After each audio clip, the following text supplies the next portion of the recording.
SocietyCenter.com. Yeah, thank you. I will. I do that every day.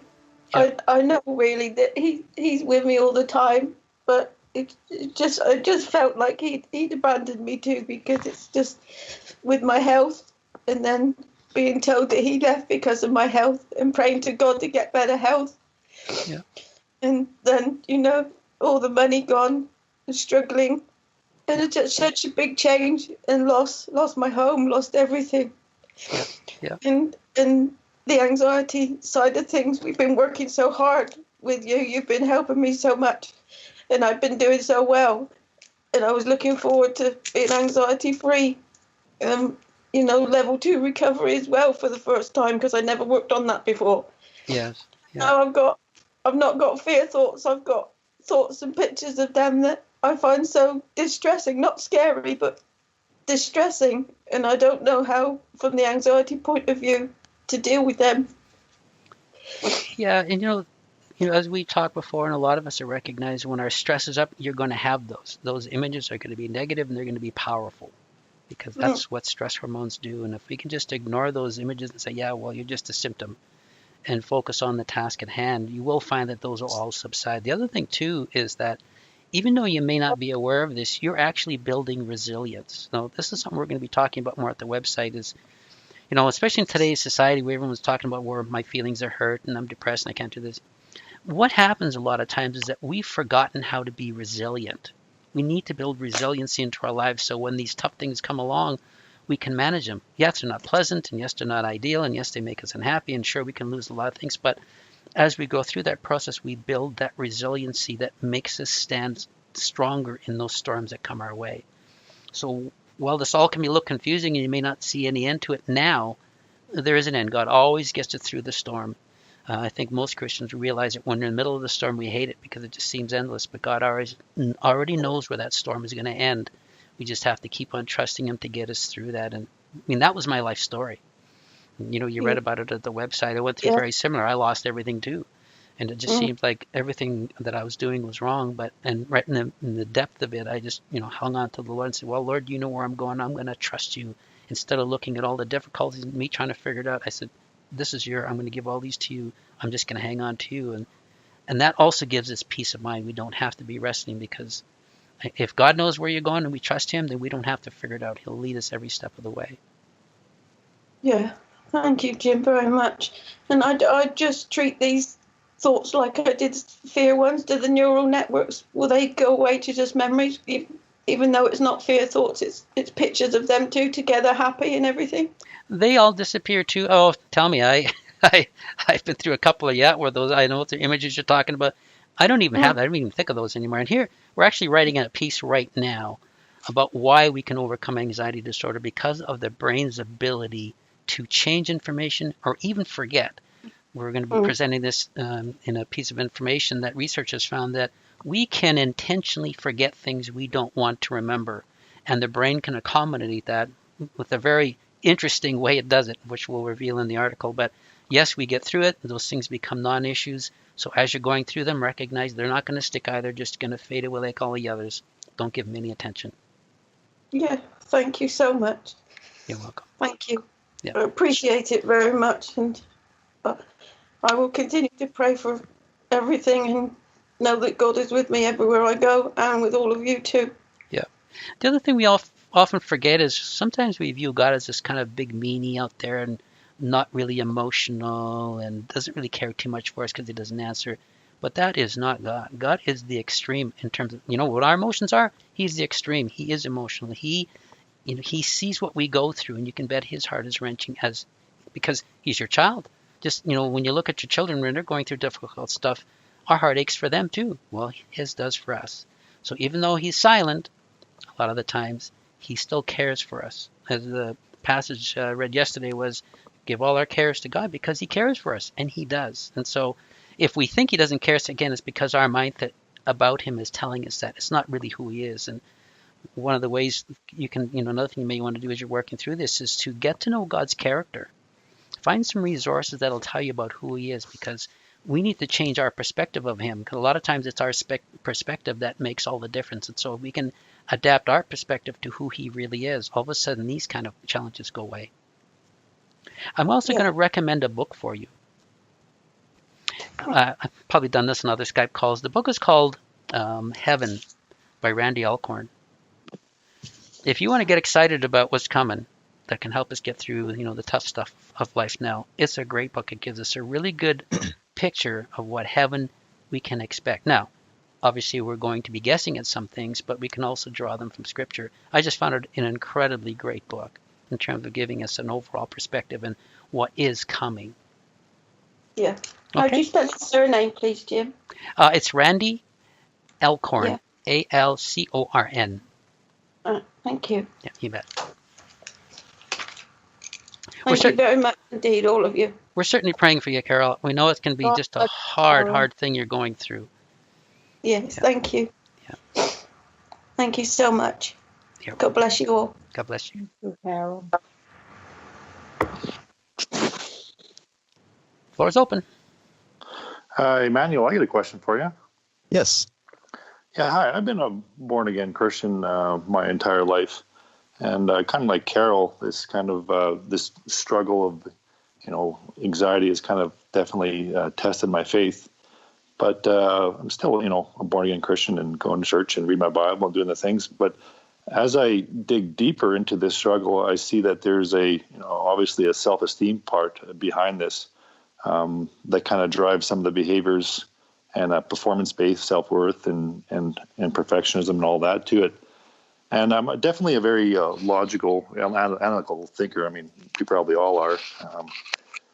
But similarly to the way you use logic to define how university points to Christ, I kind of have this understanding that behind a lot of this is, behind the performance-based self-worth and all that, is the lack of understanding that Christ is sufficient, Christ is enough.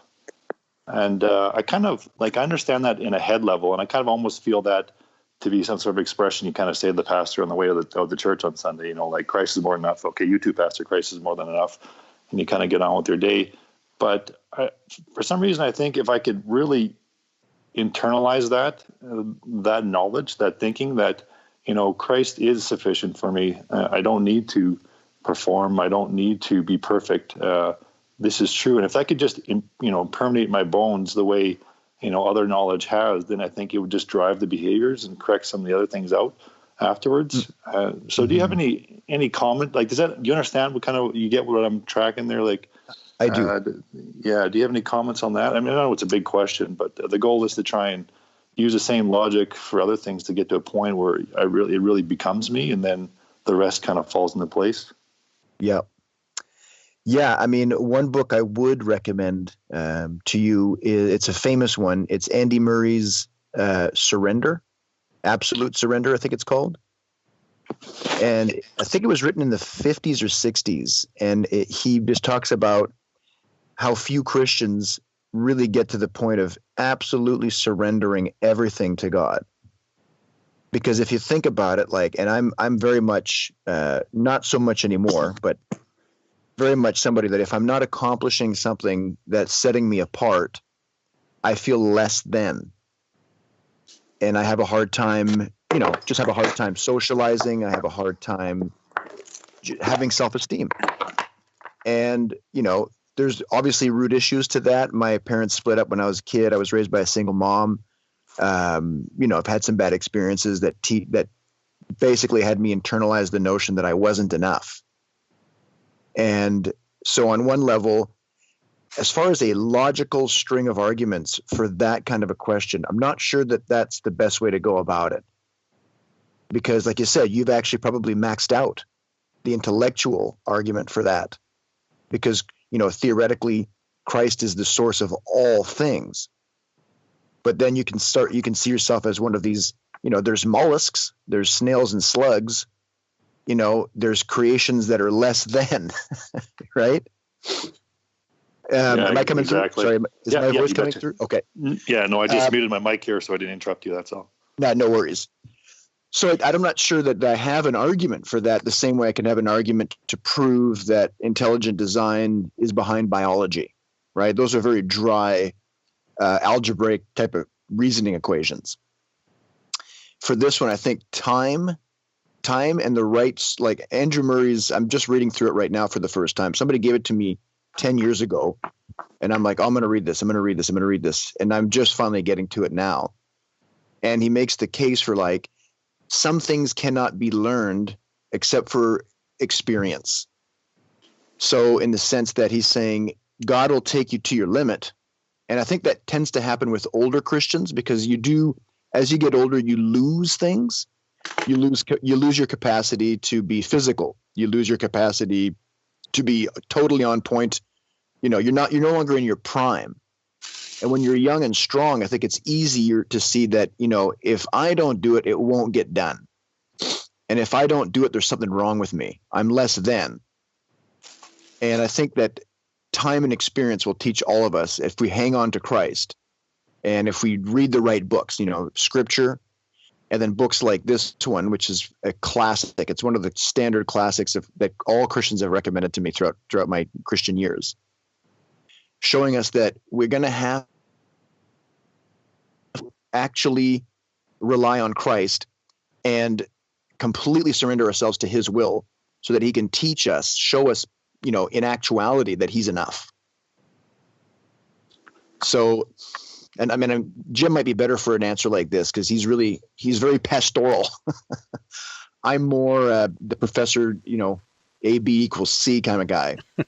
But I do know exactly what you're talking about, of struggling with self-worth.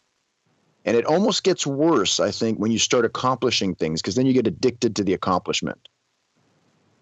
Yeah, I totally get that. You keep kind of searching for those, momentary spikes, instead of that long-term sustainment. So it's kind of like chasing your tail there a bit. And I definitely understand that, that's not the goal and that's not what I want anymore. It's just moving from, here to now while working through all the pieces was the question. Yeah. And yeah, I would try that book, All Absolute Surrender by Andrew Murray. And he just details sort of how to transition all your dependence on Christ. Because, sooner or later we can't accomplish. And even if you look at athletes have a very short lifespan in terms of their peak. So you have one day one guy's the champion, the next day he's not the champion. Well, how is he supposed to deal with that? And all the ex-champions in any given sport will talk about the transition back to quote unquote normal life. And it's kind of like a drug addict getting instantly weaned off their drugs, and they're in withdrawals. And I think to some degree, we all go through that. We reach a peak in a field, can't sustain it forever. Then what? And that's when the spiritual maturity element, I think, comes in. And I'm working through it. I don't have an absolute answer, unfortunately, except to rely on somebody else's work. If I can just chime in for a moment, the self-esteem thing was huge for me too, for a lot of reasons. Again, challenging background, short male, just a whole bunch of things. And so it really was a problem for me in my early days of anxiety. And it, even though I moved to implementing good boundaries and being more assertive, I still really didn't have what I would say was a good sense of self-esteem. The only time I got that, and it's lasted, was when I did become a Christian, recognized there isn't anything I can be or do that's going to be good enough for God to approve of me, period.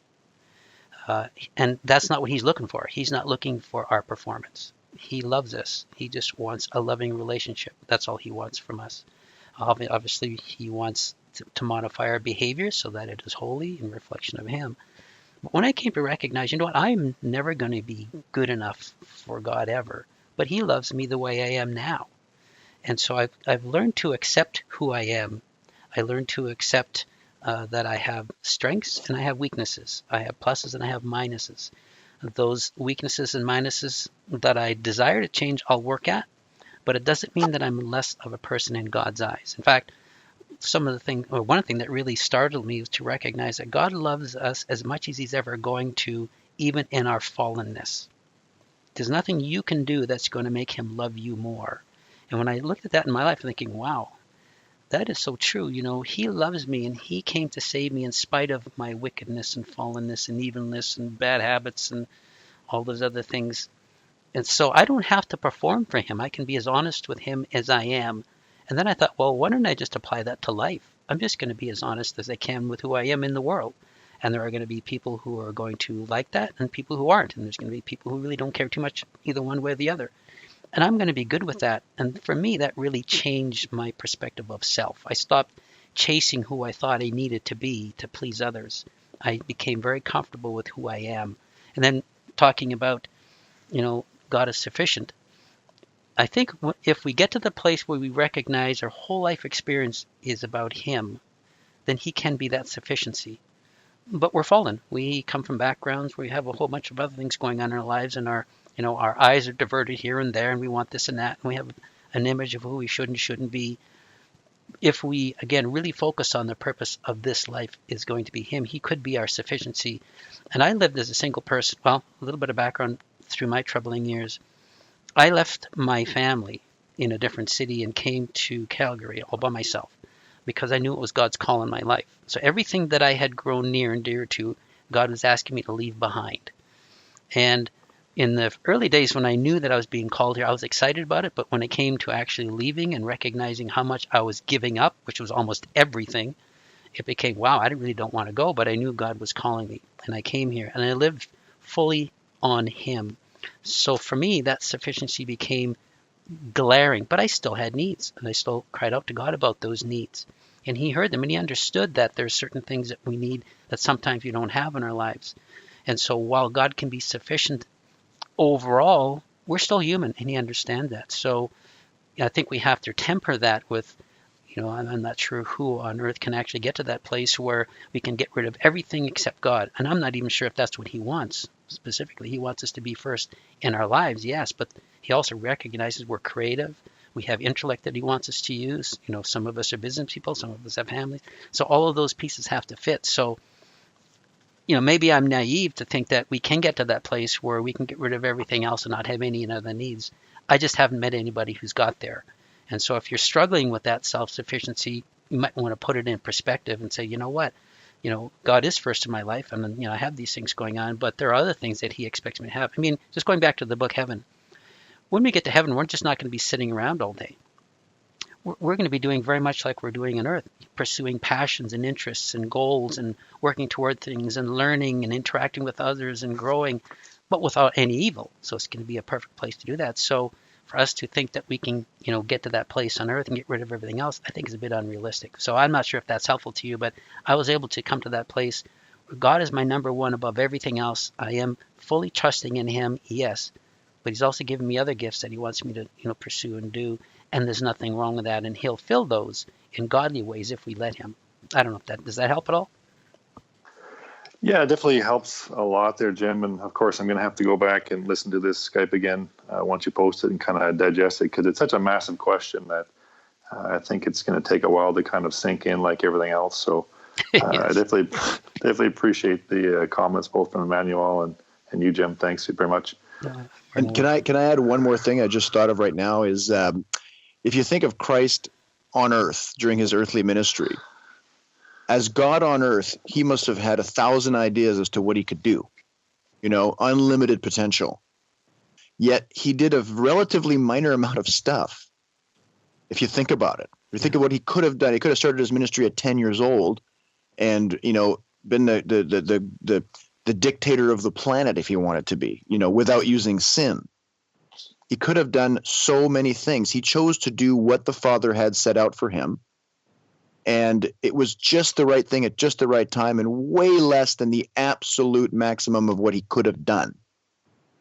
Yet that life, Christ as a figure is the single most well-known figure in all history. There's no other person as well known as him historically. And he's literally, he splits our history in two. Our entire calendar system worldwide revolves around him before and after his birth.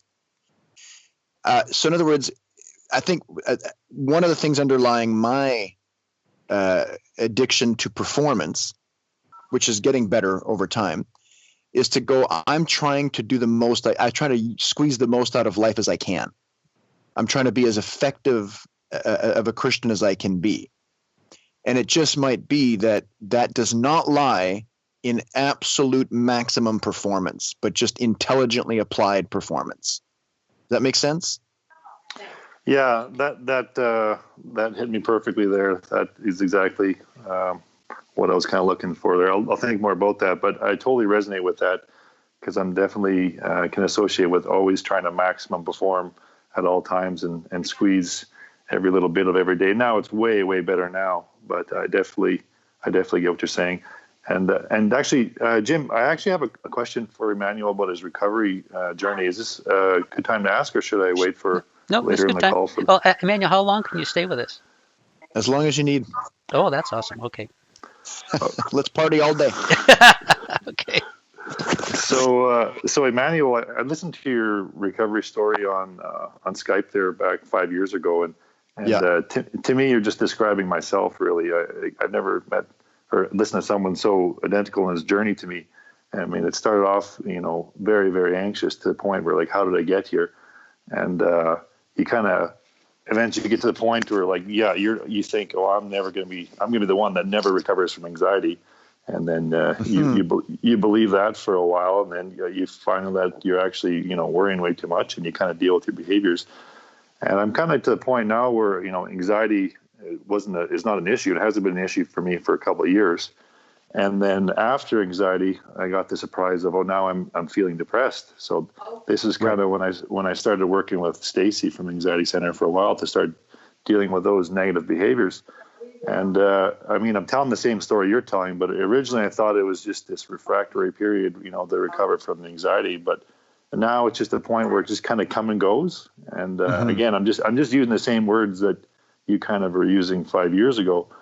And now I'm at a point now where it's I go several months, and then kind of out of the blue, I'll just get this heavy, hopeless period during the day where it's just like this heavy out of the blue, depressed, hopeless for like an afternoon. And then you kind of, snap out of it and you get on your day, and then it's a couple more months and it never happens again. I've never had that before in my life, and I don't really know what to do with that.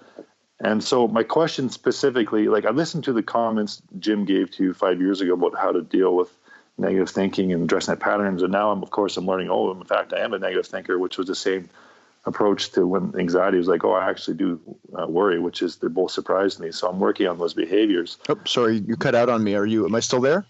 Yeah. Hello. Can you hear me? Yep. Okay. Yeah, got you both. Yep. Hello. Yes. Okay. Hello. Yeah. Great. I can hear you. Can you hear me, Emmanuel? Yes, I can hear you. Okay, great. So, my question specifically is with the depression, those kind of hopeless periods that kind of come out of the blue for me every couple months, is like I try to, during those hopeless periods, I try to reframe my thoughts, think positively, get through it as best I can. But I cannot seem to eliminate those hopeless periods until a couple hours or a day later, it kind of snaps out of it, and then I'm good for a couple months ago. So my question is the strategy to, play the long game, kind of like anxiety, just keep working on your behaviors, playing the long game, and just accept the short game that you can't get out of those hopeless periods while you're in them? Or is there something else I should be doing in the short game to get myself out of those hopeless periods while still working the long-term strategies of being less pessimistic? Does that make sense? Yeah, it does. And I mean, it took me 2 years to recover from anxiety. So in August 2010 was where I say I really did break free of level issues with anxiety. And then boom, I did hit a refractory period. And then it got better a couple of years after that. And then in 13, 14, and 15, 2013, 14, I had a really, really deep struggle with depression that seemed to come out of the blue. Now, in hindsight, there was reasons for that, a lot of nervous system exhaustion, etc. Now, this is the first year I can look in the past where I don't have those out of the blue every couple of months, depression attacks, if you want to call it that. And I didn't really do anything specific other than do exactly what you just said. Do the best you can when they come, implement the strategies, and don't buy into them.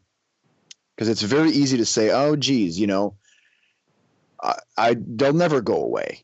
And then you start the whole cycle of basically being anxious about the depression, which is a very subtle sleight of hand, but that's essentially what we're doing. And instead of riling up, we rile down into despair. So exactly what you said, you got to play the long game, and eventually it just goes away. Does that make sense? Yeah, that does make sense. So I guess in summary, there's no answer for the short game. The short game, you just got to take it and then keep working your tools for the long game. That's all I did, because there's times where, now I know Jim's building the depression side of the site slowly but surely, and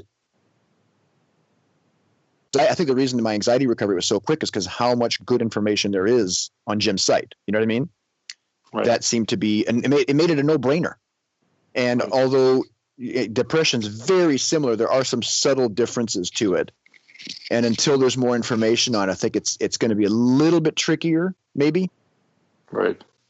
So what I'm doing now is if I have these negative thoughts or depressive thoughts that come in, or if I'm reviewing things in a negative manner, I'm consciously stopping those thoughts and reframing them into a positive manner, just to constantly looking at things in a positive outlook. Perfect. But in those depressive periods, like again, which is the one day every couple of months, that strategy doesn't seem to work for me. It just seems to be like, no matter what I do, that will not be effective until it kind of snaps out of it. And it's almost like, you know, within a minute, and then you're back on to working your tools, and I'm able to reframe again. But during that hopeless period, I'm unable to reframe, if that makes sense. Yep. And I mean, honestly, the only thing I did during those times was to just say, well, let's stop thinking about it. Let's not even try and reframe. Let's not even give it any time. I got things to do. I got my kids to take care of. I got things to do. And I'm just going to stop trying to manage this. I'm going to stop trying to break its back in one shot. Just going to live through it. Let's go. And it's not even reframe. It's ignoring. Okay, great. And then eventually now you've went for several years without those hopeless periods. Is that what you're saying? I would say about a full year at this point. I mean, it slowed down considerably, but in this last full year, zero. Okay, so you had the hopeless periods for 2-3 years or more, kind of. I mean, the depression struggle was from August 2010 till about August 2017 in varying degrees, the bulk of which being 2013, 14, and 15. Okay, great. All right. So the long-term strategy of just reframing your thoughts works in the long game kind of thing. Sure. And just plain old simply, not trying to fix it. Got it. Thanks for that. Appreciate it. Yeah, no worries.